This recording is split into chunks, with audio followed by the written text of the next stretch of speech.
दोस्तों, हमारी वो जो आयुर्वेदिक दवाइयों की सीरीज़ है, जिसमें हम बता रहे हैं कि जो मार्केट में अवेलेबल दवाइयाँ हैं, बुखार की हमने डिस्कस कर लिया था। अब इस बार हम लोग करने वाले हैं डायरिया यानी अतिसार या फिर अमेबासिस। इन्फेक्शन हो जाता है पेट में, आसानी से पचता नहीं खाना वगैरह, और बार बार टॉयलेट जाना पड़ता है थोड़ी थोड़ी देर बाद। जो कुछ भी खाएं बार बार जाना पड़ता है, वो भी इसमें उसका भी इलाज हम बता रहे हैं। तो इसके लिए जो मार्केट में अवेलेबल हैं दवाइयाँ, ब्रांड नेम्स हैं अलग अलग कंपनियों के। पहला है नाग केसर चूर्ण। नाग केसर चूर्ण ये लगभग 3 से 4 ग्राम तक लेना होता है। गर्मियों में मक्खन के साथ लें, और सर्दियाँ हैं तो शहद के साथ प्रयोग कर सकते हैं। फिर उसके बाद है बिल्व चूर्ण। बिल्व चूर्ण आपको पता है, जो भगवान शंकर को चढ़ाया जाता है बिल्व पत्री, उसी का चूर्ण होता है।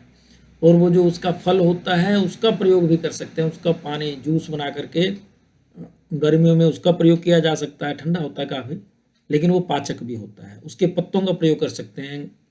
नहीं है पत्ते तो उसका आसानी से चूर्ण मिल जाता है मार्केट में। बिल्व चूर्ण या मुरब्बा अलग अलग कंपनीज का है, पतंजलि का है और सभी का है, वो प्रयोग कर सकते हैं। उसके बाद है कुटजा तबाक। ये भी चूर्ण के रूप में आएगा, लस्सी के साथ लेना होता है कुटजा तबाक।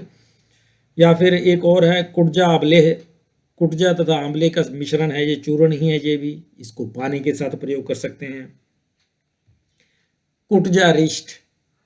कुटजा रिष्ट ये लिक्विड होगा।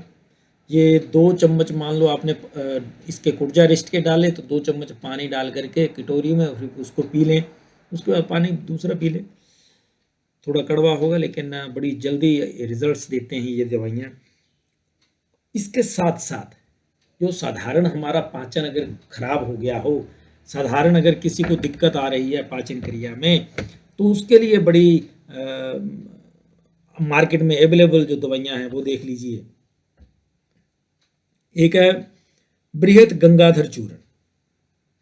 बृहत गंगाधर चूर्ण है ये भी 2-3 ग्राम ही लेना होता है। 3 टाइम ले सकते हैं इसको, 2 से 3 टाइम।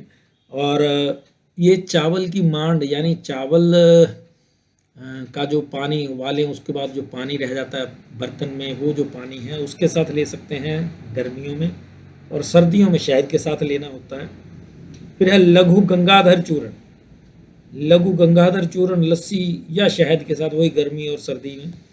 उसके बाद है बृहद दड़िमाष्टक चूर्ण। बृहद बृहत दड़िमाष्टक चूर्ण ये लस्सी या शहद के साथ लेना होता है। डिपेंड करता है कि किस मौसम में आप इसका उपयोग कर रहे हैं। फिर उसके बाद है कपिताष्टक चूर्ण। ये गर्म पानी के साथ लेना होता है। कपिताष्टक चूर्ण गर्म पानी के साथ। और याद रखिए कि कुटजा रिस्ट अगर वैसे भी लूज मोशंस लग जाए, किसी को प्रॉब्लम हो जाए, तो उसको प्रयोग करने के लिए कुटजा रिस्ट बहुत अच्छी दवाई है। उसके बाद है चंगेरी घृत।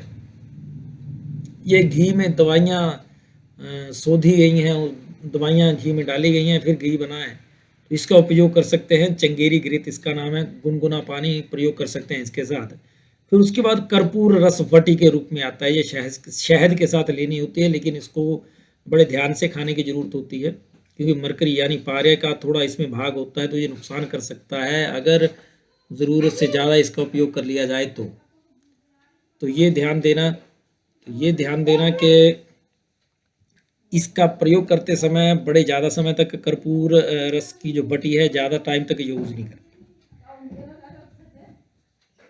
अब इसमें याद रखना कि जो अनाज या खाने पीने की चीज़ें हैं, प्लस उसमें क्या परहेज़ रखना है, हमारा जीवन यापन कैसा हो जाए, वो सारी चीज़ें तो मैं आपको वो बता देता हूँ। पहले तो है खाने पीने में जो अनाज है, दलिए का अगर ज़्यादा प्रयोग करेंगे, दलिया और खिचड़ी। दलिया सर्दियों में और खिचड़ी गर्मियों में। खिचड़ी का ज़्यादा उपयोग कर सकते हैं। मैदे से बनी चीज़ें, मैदा और मैदे से बनी चीज़ें, इनका उपयोग नहीं करना है आपने। उसके बाद है दालें। दालें खाने के लिए मसूर, मूंग या ग्रीन ग्राम एटसेट्रा, ये सब जो दालें हैं ये खा सकते हैं। और मटर, ब्लैक ग्राम यानी माँ की दाल, उसे उड़द दाल भी कहा जाता है। चने, ये नहीं खाने हैं। उसके बाद आ जाता है फ्रूट्स और वेजिटेबल्स में।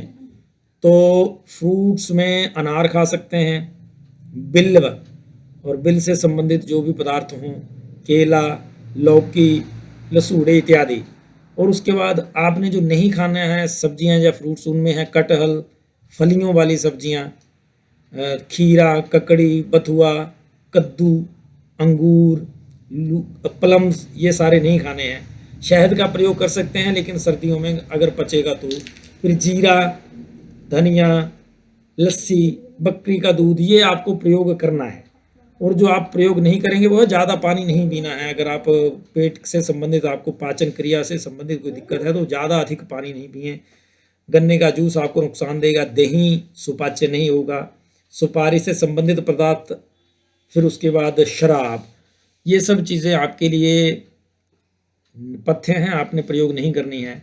अच्छा, रहन खान स्टाइल जो आपका हो, लाइफ स्टाइल रहने का, मतलब आप व्रत रख सकते हैं, फास्टिंग आपके लिए अच्छी रहेगी।